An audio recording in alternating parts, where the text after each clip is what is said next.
नमस्ते और इस खास विश्लेषण में बहुत बहुत स्वागत है। आज की चर्चा का विषय है प्रॉम्प्ट इंजीनियरिंग। अब ये शब्द सुनने में थोड़ा भारी भरकम जरूर लगता है ना?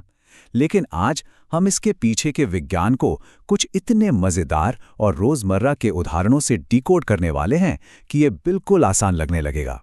तो चलिए सीधे मुद्दे पर आते हैं और समझते हैं कि आज के डिजिटल दौर में सही सवाल पूछना सबसे बड़ी कला क्यों बन गई है।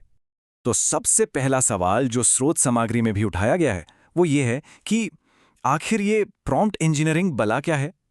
नाम सुनकर ऐसा लगता है जैसे पता नहीं किसी स्पेस शटल को लॉन्च करने की बात हो रही हो, लेकिन विशेषज्ञ सत्य जी ने इसका जो जवाब दिया है ना, वो सच में हैरान करने वाला है और साथ ही बहुत ही प्रैक्टिकल भी। इसे समझने के लिए विशेषज्ञ ने कार धोने का एक बड़ा ही शानदार और घरेलू उदाहरण दिया है। जरा इस स्थिति की कल्पना कीजिए। एक पिता हैं जो अपनी कार धोना चाहते हैं और वो अपने बेटे से बस इतना कहते हैं, मुझे पानी दो। अब सुनने में तो ये बहुत ही आम सा वाक्य लगता है, ठीक है, लेकिन जरा सोचिए, क्या ये निर्देश अपने आप में पूरा है? यहीं से असल में एक बड़ी समस्या शुरू होती है। कार धोने के संदर्भ में सिर्फ पानी दो कहना हकीकत में बेहद अस्पष्ट है। अब इस दिलचस्प अंतर पर गौर करते हैं। एक तरफ उस अस्पष्ट निर्देश मुझे पानी दो का नतीजा क्या निकला? हाथ में आ गई एक छोटी सी पीने की बोतल।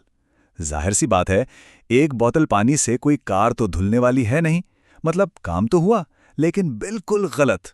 और वहीं दूसरी तरफ अगर सटीक निर्देश दिया जाता कि मुझे अपनी कार धोने के लिए एक बाल्टी पानी चाहिए, तो क्या होता? काम एकदम सही और बिना किसी परेशानी के पूरा हो जाता।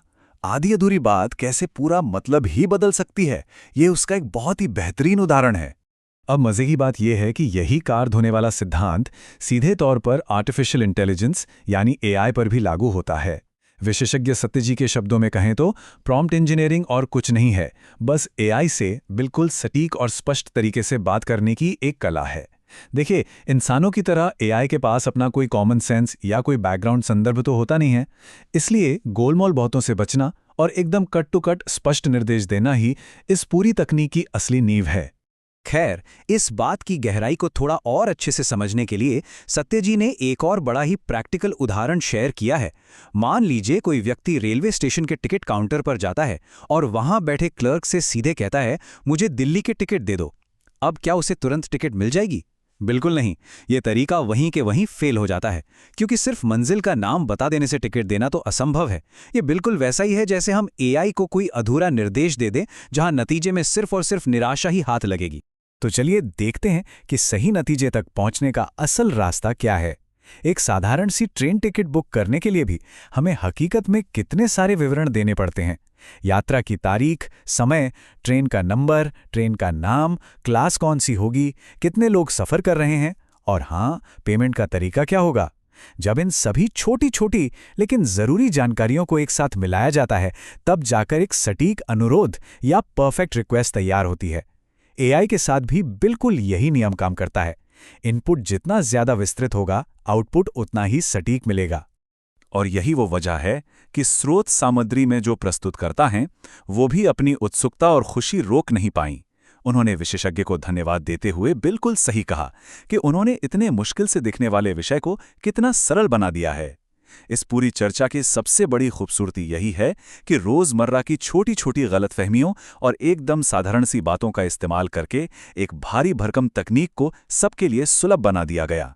सच कहें तो तकनीक को समझने के लिए हमेशा किसी मुश्किल तकनीकी भाषा की जरूरत नहीं होती, बल्कि बहुत ही स्पष्ट सोच की जरूरत होती है। तो इस विश्लेषण के अंत में हम सभी के लिए एक बहुत ही गहरा और सोचने लायक सवाल छूट जाता है। जब हम आर्टिफिशियल इंटेलिजेंस का इस्तेमाल कर रहे होते हैं, तो क्या हम अनजाने में केवल एक बोतल पानी मांग रहे हैं या हम पूरी स्पष्टता के साथ एक बाल्टी की मांग कर रहे हैं? अगली बार जब एआई से मनचाहा जवाब ना मिले ना, तो यह सोचना बड़ा दिलचस्प होगा कि क्या कमी एआई की समझ में थी या फिर सवाल पूछने के तरीके में ही कुछ चूक रह गई थी। याद रखिएगा, एक सटीक सवाल ही हमेशा एक सटीक जवाब की असली चाबी होता है।